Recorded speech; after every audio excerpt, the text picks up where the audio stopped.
cuando era niño, alrededor de los 9 o 10 años, mi papá consiguió un trabajo muy bien pagado que nos obligó a mudarnos de un pueblo perdido en Pensilvania a Brookmont, Maryland. Digo obligó, pero probablemente no sea la mejor manera de describir lo que sucedió. En realidad, mis padres estaban encantados con la mudanza. Fue una decisión que apenas consideraron. En el lapso de un mes, pasamos de una pequeña casa deteriorada en una zona de ingresos relativamente bajos a una propiedad enorme en uno de los suburbios más bonitos de Maryland. Te estarás preguntando qué me pareció todo esto. A esa edad, era un niño bastante antisocial y me mantenía al margen, así que no es como si estuviera dejando atrás a amigos de toda la vida. En realidad, no tenía ninguno para empezar. Años más tarde, mis padres me dirían que la posibilidad de darme un nuevo comienzo fue una de las razones por las que estaban tan dispuestos a desarraigar nuestras vidas, pero eso no viene al caso. La mudanza no me molestó mucho y pude adaptarme bastante rápido. No es como si adaptarse fuera muy difícil dadas las circunstancias. Como dije, la casa era enorme, e incluso mi yo de 10 años podía darse cuenta de que ya no tendríamos que luchar para llegar a fin de mes. No los voy a aburrir con los detalles sin importancia del interior de la casa. Solo les diré lo que necesitan saber. Tenía 2 hermanos mayores, Sebastián y Hernán. El patio trasero era fácilmente nuestra parte favorita. Tenía una gran parcela de setos retorcidos que eran perfectos para jugar a las escondidas, a la mancha o cualquier otra cosa que se nos ocurriera. Pero la mejor característica, con mucho, era la casa del árbol en el extremo derecho de la propiedad. Cada casa de la cuadra estaba separada por un grupo bastante grande de árboles altos, y la casa del árbol estaba situada directamente dentro de ese grupo. Digo casa del árbol, pero era más como un castillo en el árbol. No era el típico proyecto de fin de semana de un papá. Era enorme, abarcando 6 o 7 árboles adyacentes.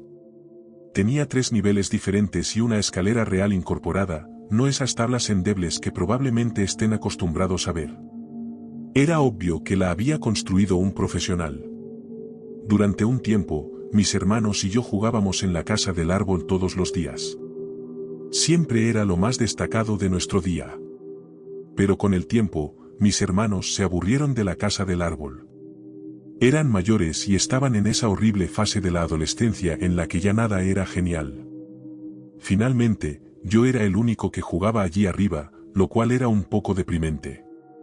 Estaba realmente desconsolado por haber sido prácticamente abandonado allí arriba, pero mis hermanos se negaban a volver sin importar lo que dijera. Un día, subí a la casa del árbol y encontré un papel doblado en un rincón. Hasta el día de hoy, todavía recuerdo las palabras exactas escritas en esa primera nota. Decía: hola, soy el hombre de las bombas. Es un placer conocerte.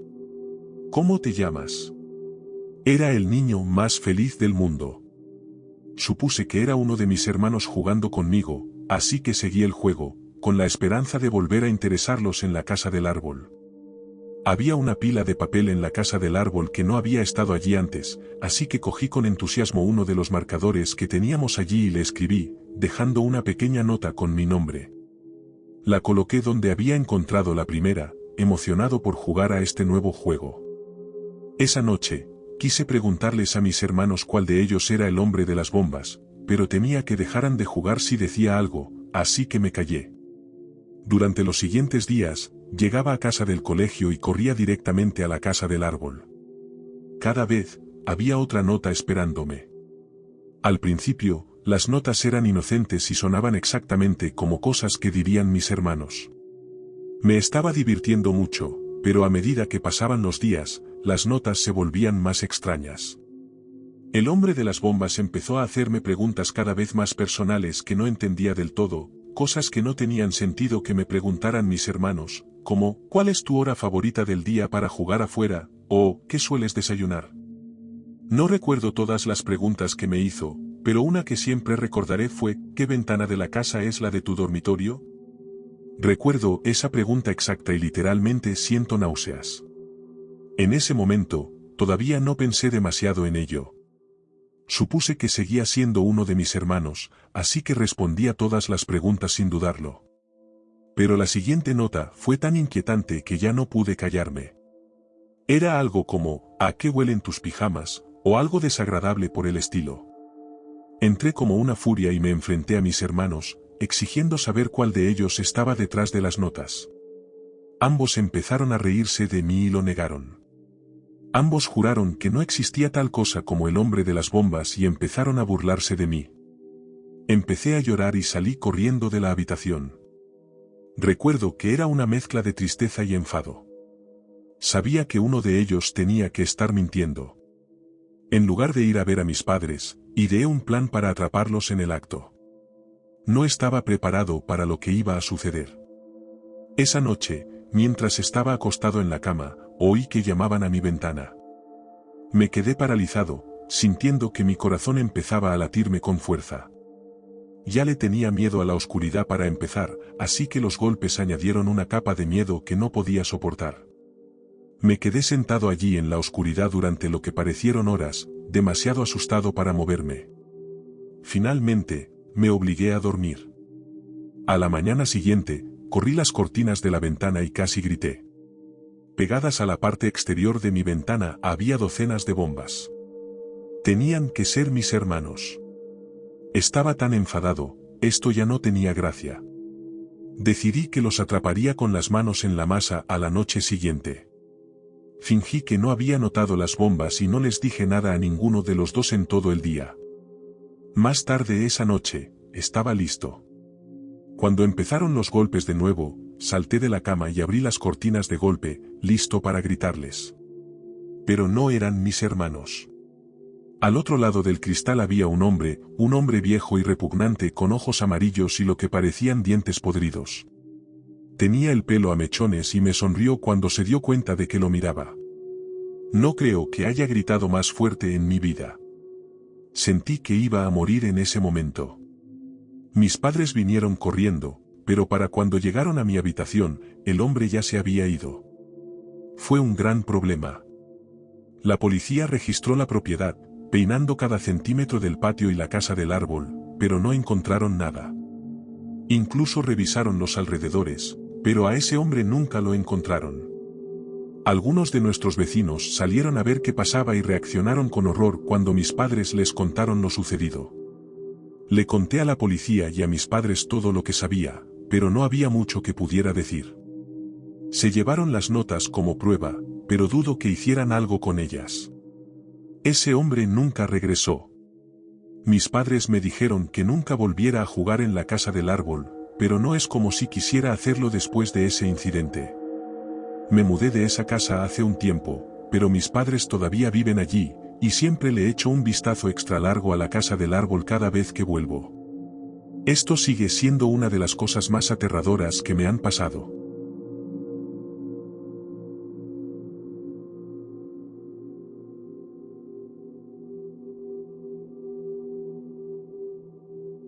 Este recuerdo me ha estado rondando mucho últimamente. Mi hijo menor, Lucas, acaba de irse a la universidad, y aunque estoy orgulloso de él, la casa se siente más silenciosa que nunca. Demasiado silenciosa, si soy sincero. Es curioso, cuando los niños son pequeños, sueñas con la paz y la tranquilidad. Pero cuando finalmente llega, no es tan reconfortante como pensabas que sería. No sé por qué, pero su partida desbloqueó una parte de mi cerebro que honestamente se había olvidado de lo que estoy a punto de contarles. Nos han dicho a mi esposa y a mí que es normal estar recordando un poco más la infancia de mi hijo en un momento como este, así que supongo que no es tan sorprendente.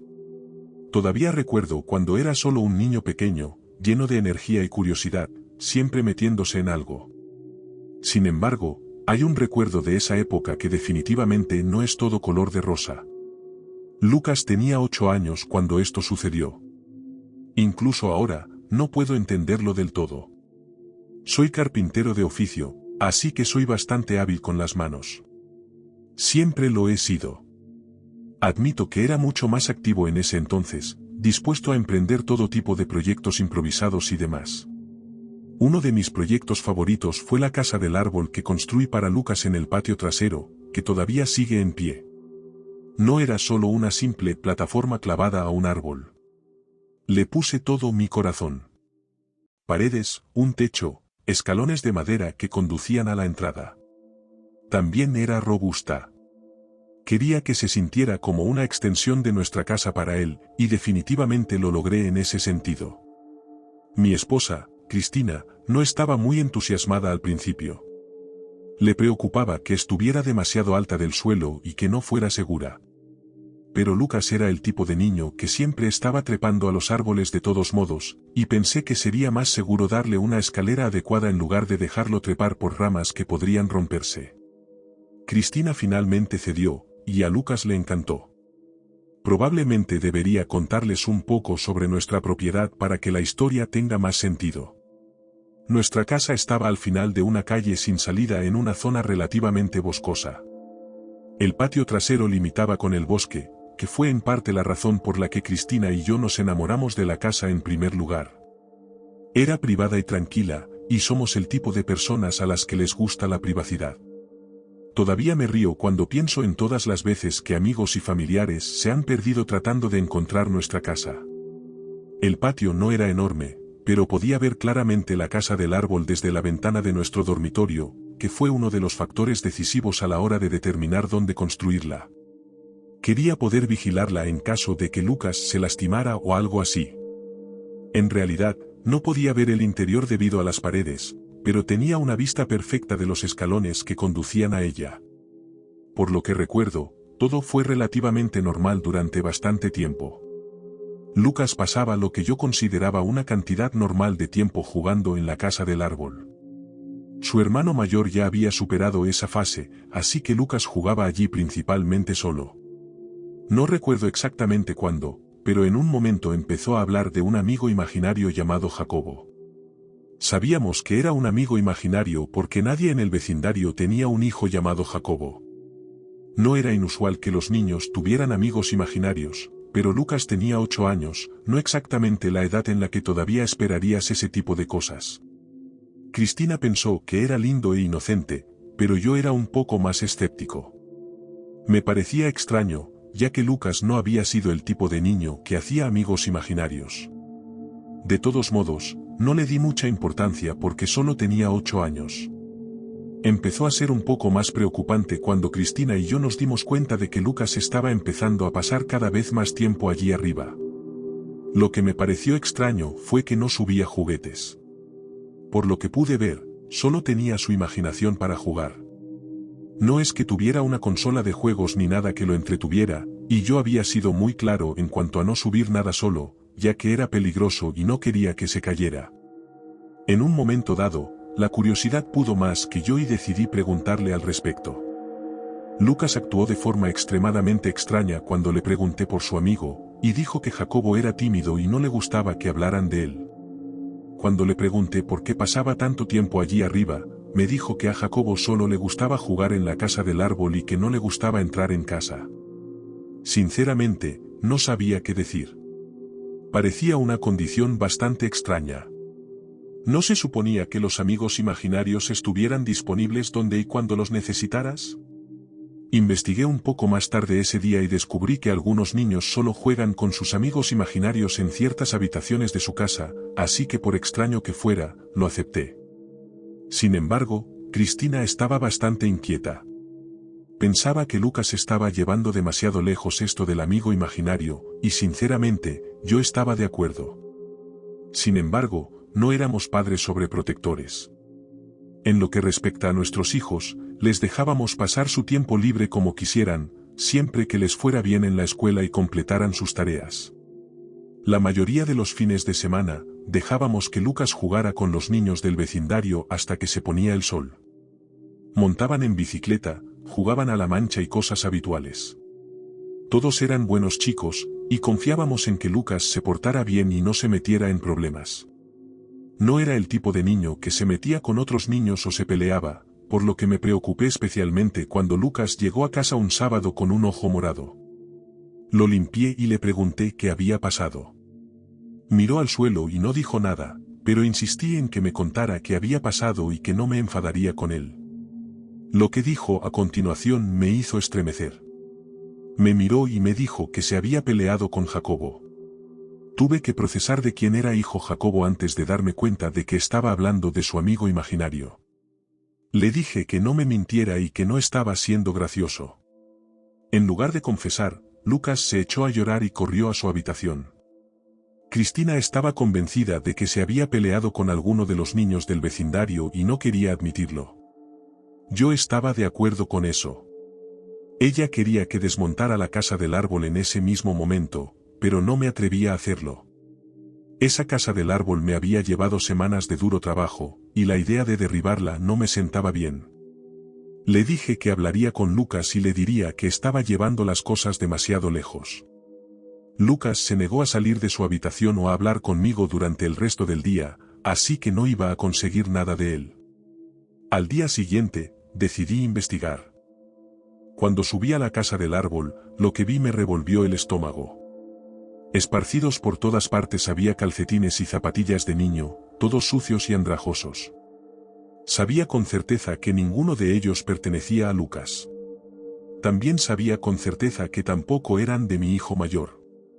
Habíamos donado todos sus zapatos viejos hacía mucho tiempo.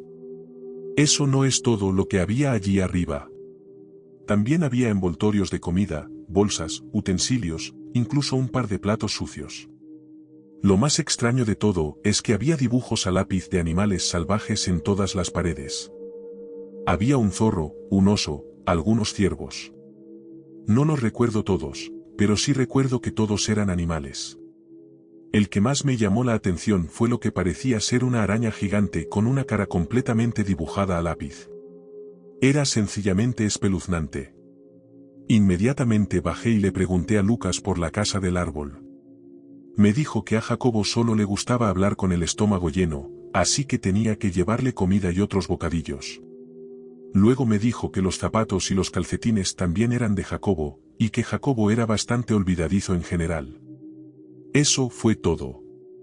A partir de ese momento, le prohibí a Lucas entrar en la casa del árbol. Sabía que me seguía mintiendo, y quería castigarlo hasta que lo admitiera. Estaba 100% seguro de que Lucas había encontrado esas cosas por el vecindario y se estaba inventando historias para encubrirlo. Cristina estaba preocupada por la salud mental de Lucas y yo también. Pensamos en consultar a un profesional si las cosas continuaban, pero una tarde vi algo que lo cambió todo. Estaba mirando por la ventana del dormitorio y vi movimiento cerca de la casa del árbol.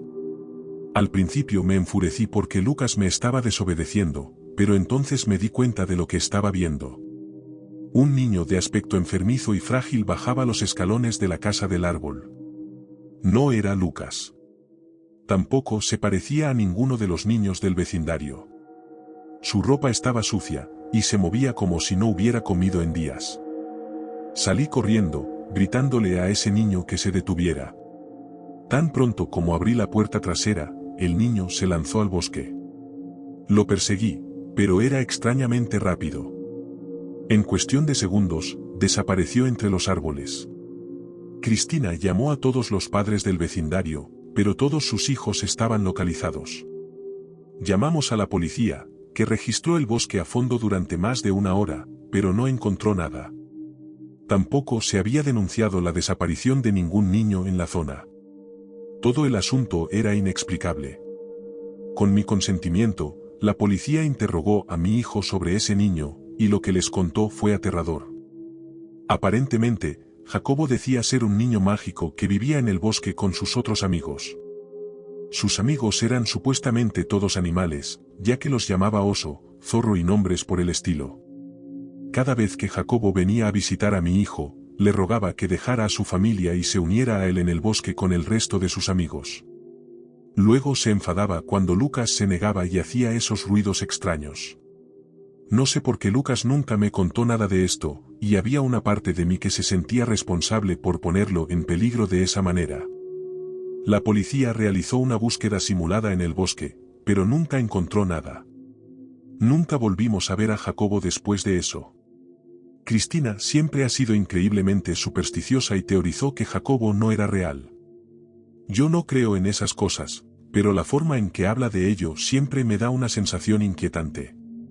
Sinceramente, no sé qué explicación es más escalofriante, el hecho de que alguna entidad paranormal estuviera interactuando con mi hijo, o la idea de que pueda haber gente del bosque merodeando por algún lugar del bosque detrás de mi casa.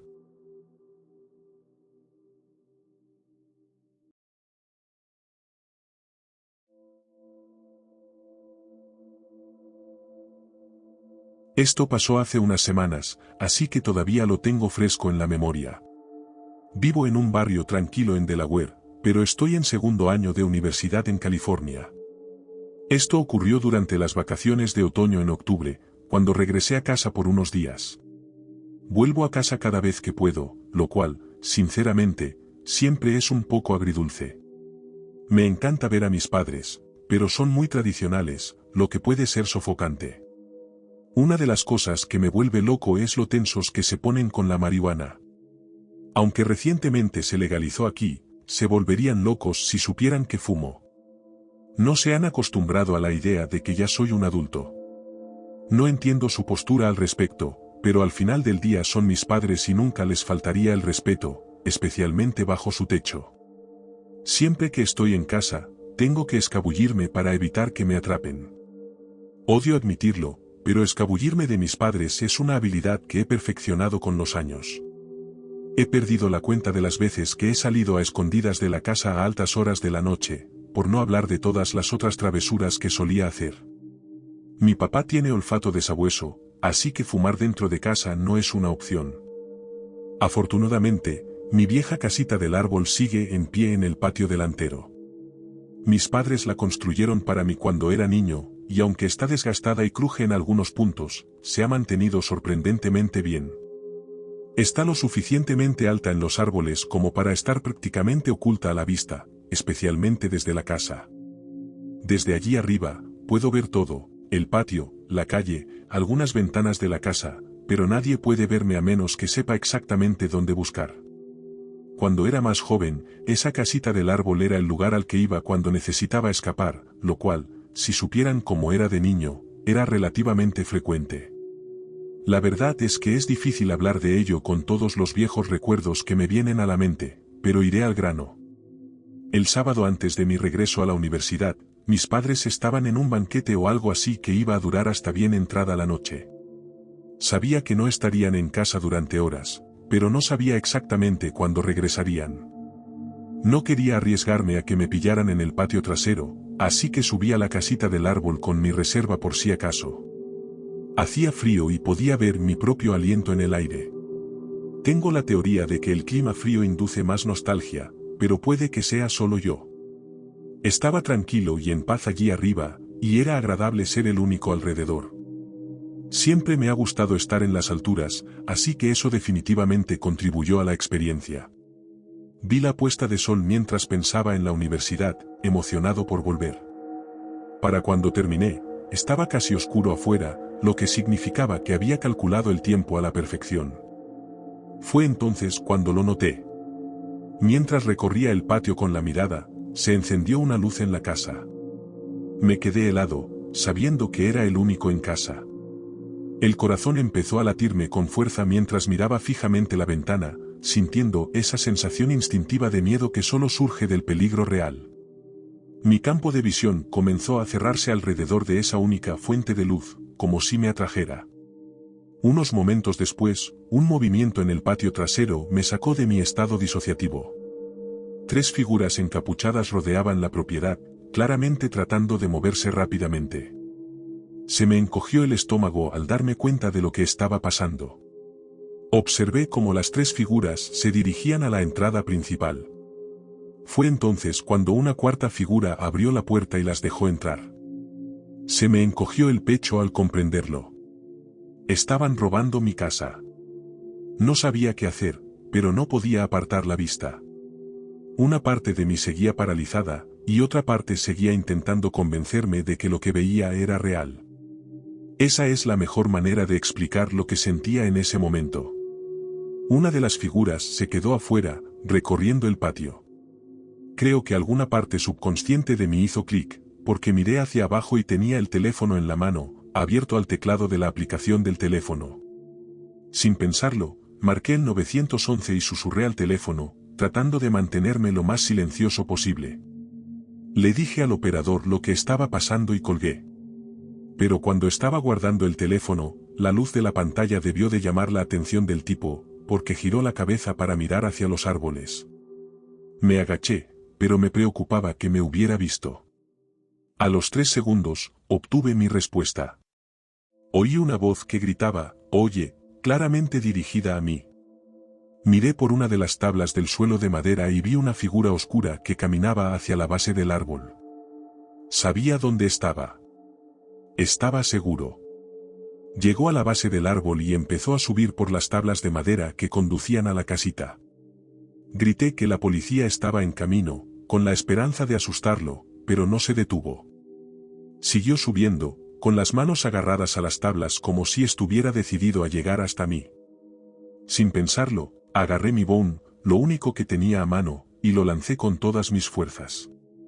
Le golpeó en la cabeza y se hizo añicos en 1.000.000 de pedazos, y él soltó una fuerte maldición antes de caer al suelo. No estaba muy alto, pero fue suficiente para hacerle reconsiderar. En lugar de volver a subir, corrió hacia la casa y gritó a los otros tipos que aún estaban dentro. Lo siguiente que vi fue a los 4 corriendo hacia mi patio trasero, por donde presumiblemente entraron y salieron. El corazón me seguía latiendo como loco. Ni siquiera 3 minutos después, llegó la policía. Temblaba tanto al bajar de la casita del árbol que pensé que me iba a caer. Intenté contarles lo que había pasado, pero mis palabras eran un desastre. Les dije que no había visto un coche de huida y que no había podido ver bien sus caras. Mis padres llegaron poco después. Fueron muy comprensivos con todo el asunto, lo cual agradecí. La policía nos dijo que los ladrones debían saber que mis padres estarían fuera esa noche. Parecía un trabajo planeado, pero lo que no planearon fue que yo estuviera allí. Todavía no sé qué sentir al respecto. Sobre todo, no quiero pensar en lo que habría pasado si ese tipo hubiera llegado hasta la casita del árbol. Ya he vuelto a la universidad, pero si te soy sincero, no he dormido bien desde el incidente. Me aterra que esa gente pueda volver, y aún más que mis padres estén allí solos. Estoy muy preocupado por su seguridad, y solo espero que sea la última vez que oigamos hablar de ellos. Espero no tener que dar nunca una actualización, pero lo haré si, Dios no lo quiera, surge algo.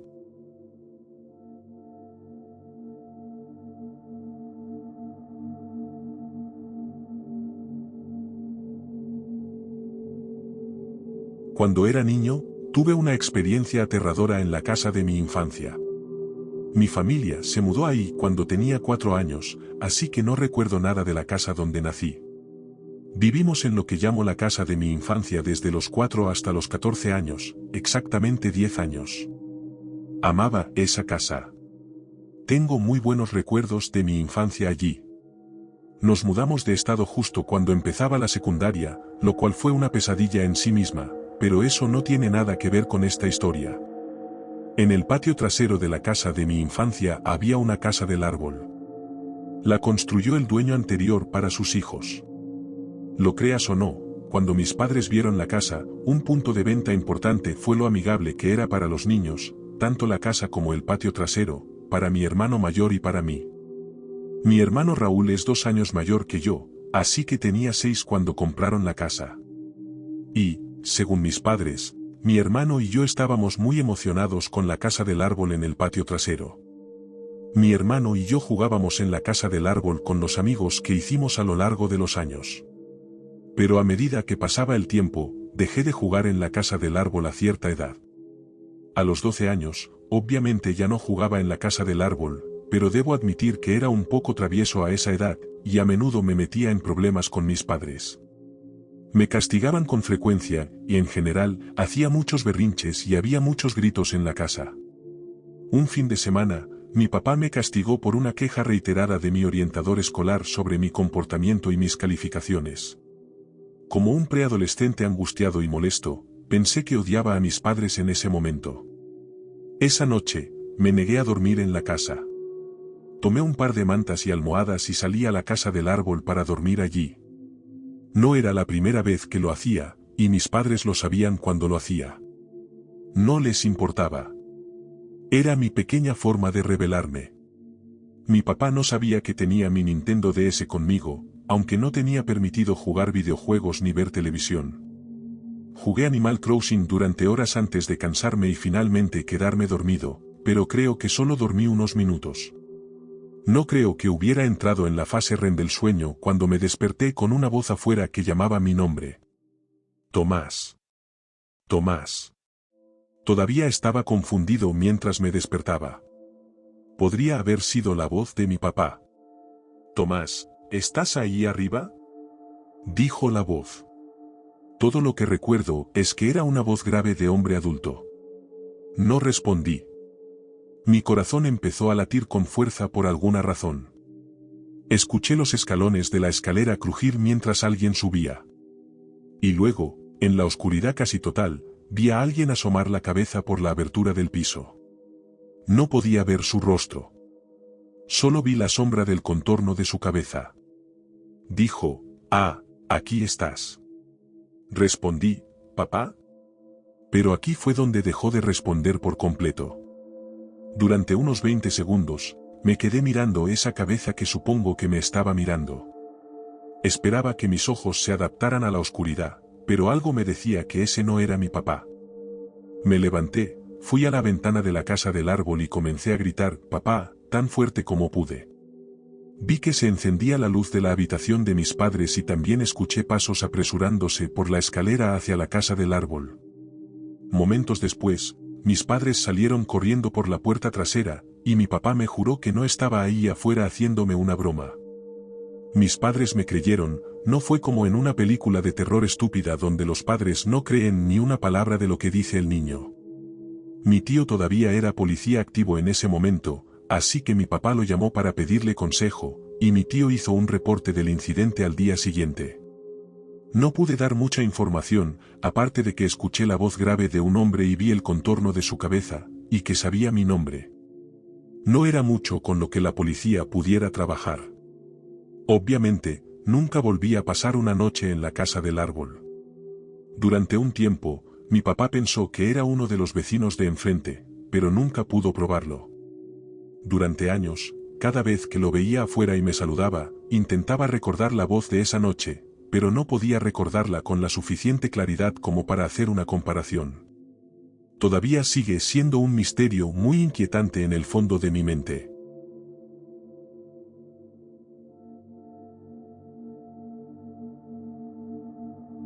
Esperamos que hayan disfrutado de estas historias reales de terror en el reparto de comida. Si tienen sus propias historias espeluznantes o aterradoras, nos encantaría escucharlas. Pueden enviárnoslas, y quién sabe, su historia podría aparecer en nuestro próximo episodio. Cuídense y mantengan las luces encendidas.